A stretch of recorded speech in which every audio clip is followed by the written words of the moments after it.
একটা স্মার্টফোন কিনেছো তুমি, ফেসবুক অ্যাকাউন্টও করেছো, একটার পর একটা রিকোয়েস্ট আসছে তোমার, তুমি খুব খুশি।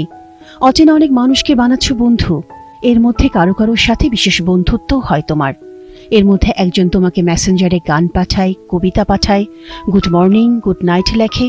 তুমি দিন দিন মুগ্ধ হচ্ছ, ভাবছ এমন করে কেউ তাকে কেয়ার করেনি, এমন করে কেউ তোমার কথা কখনো ভাবেনি।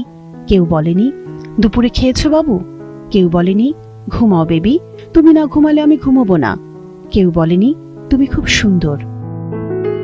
তুমি দিনরাত তার কথা ভাবছ, সকাল বিকেল রাত চ্যাটিং করছো, বন্ধুদের দেখাচ্ছ।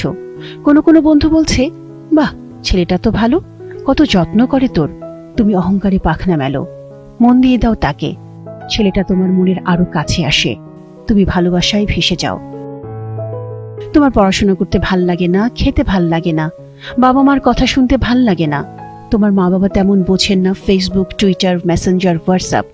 সারাক্ষণ ফোন নিয়ে থাকায় তারা বকা দিলে তুমি মিথ্যে বলো, বানিয়ে বানিয়ে বলো পড়াশোনা করছো। তাদের বলে বসো গ্রুপ স্টাডি করতে হয়, এটাই আধুনিকতা। মার কেন জানি বুক কাঁপে, তুমি হেসে উড়িয়ে দাও। মাকে মনে হয় বড্ড ব্যাকডেটেড। একদিন ছেলেটা তোমাকে স্বপ্ন দেখায়, একদিন ভোরে প্রাইভেট পড়ার নাম করে তোমার জামা কাপড়, জমানো টাকা, মার গয়না নিয়ে তুমি বাসা ছাড়ো। তোমাকে একটু ভয় লাগে, পা কাঁপে, না তুমি সেসব পাত্তা দাও না। তুমি বেরিয়ে পড়ো, বাস স্ট্যান্ডে দাঁড়ানো সেই ছেলে, তুমি তার হাত ধরো, ছেলেটা তোমাকে নিয়ে যায় এক মেসে। তুমি অবাক হও, ছেলেটা তোমাকে অভয় দেয়। বিয়ে করে তোমরা চলে যাবে শ্বশুর বাড়ি। একদিন, দুদিন, 3 দিন যায়। এক সকালে নাস্তানার কথা বলে সেই যে ছেলেটা চলে যায়, আর আসে না। দুপুর গড়িয়ে বিকেল, ফোন বন্ধ তার, ফেসবুক ব্লগ সব বন্ধ।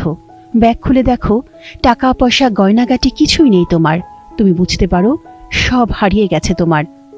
লজ্জায় মাথা নিচু করে ফিরে আসো বাবা মার কাছে। বুঝতে পারো পৃথিবীর সবচেয়ে নির্ভরতার জায়গায় তুমি ফিরে এসেছো। খোঁজ নিয়ে তুমি এবার জানতে পারো তুমি যাকে নামি দামি কলেজের ছাত্র ভেবেছিলে, সে আসলে একজন বখাটে, মাদকসেবী, সন্ত্রাসী। সে ক্লাস 8-এর বেশি পড়েইনি। যা বলেছিল সবই ছিল তার মিথ্যে। ভয়ঙ্কর বিপদে তুমি পড়তে এই ভেবে তুমি কুঁকড়ে যাও। ঘৃণা হয় তোমার, রাগ হয় নিজের ওপর। তুমি এবার বুঝতে পারো ভুল মানুষের সাথে পরিচয় হয়েছিল তোমার। তুমি বুঝতে পারো কদিনের পরিচয় কেউ আপন হয় না। তুমি বুঝতে পারো বাবা মা কখনো খারাপ চান না সন্তানের। তুমি এবার বুঝতে পারো মিথ্যে বলা ঠিক না। তুমি বুঝতে পারো কদিনের পরিচয়ে অচেনা মানুষের হাত ধরে চলে যাওয়া ঠিক না। তুমি বুঝতে পারলে আধুনিকতা মানেই স্বেচ্ছাচারিতা নয়। ভালো লাগলো, তুমি এখন সব বুঝতে পারলে। এখন তুমি সচেতন, আর এই ভুল করবে না। কিন্তু তোমার মতো আরেকজন মেয়ে হয়তো তখন এমন মিথ্যের ফাঁদে পড়ে জীবন মৃত্যুর সন্ধিক্ষণে। দায়িত্ব এখন তোমার, আমার, আমাদের। তোমার চারপাশে ছড়িয়ে দাও ফেসবুক প্রতারণায় যেন আর না পড়ে তোমার বন্ধুরা। না চিনলে কাউকে যেন ফ্রেন্ড লিস্টে অ্যাড না করে। মিথ্যে ফেক আইডি যেন অ্যাকসেপ্ট না করে কেউ। নিজের কোনো ছবি যেন কখনো আর না দেয় কদিনের চেনা বন্ধুকে। কোনো ভুল হয়ে গেলে বিষয়টি না চেপে সাথে সাথে জানায় যেন বাবা মাকে। পরিবারের মানুষদের কাছে নিঃসংকোচে যেন খুলে বলে সব কথা। বলো তাদের আত্মবিশ্বাস বাড়াতে। ভয় নেই, সাহস বাড়াও নিজের মনে। মনে রেখো তুমি মাথা উঁচু করে হাঁটলেই, সাহসী হলেই, প্রতিবাদী হলেই, সচেতন হলেই দূর হবে সব অন্ধকার।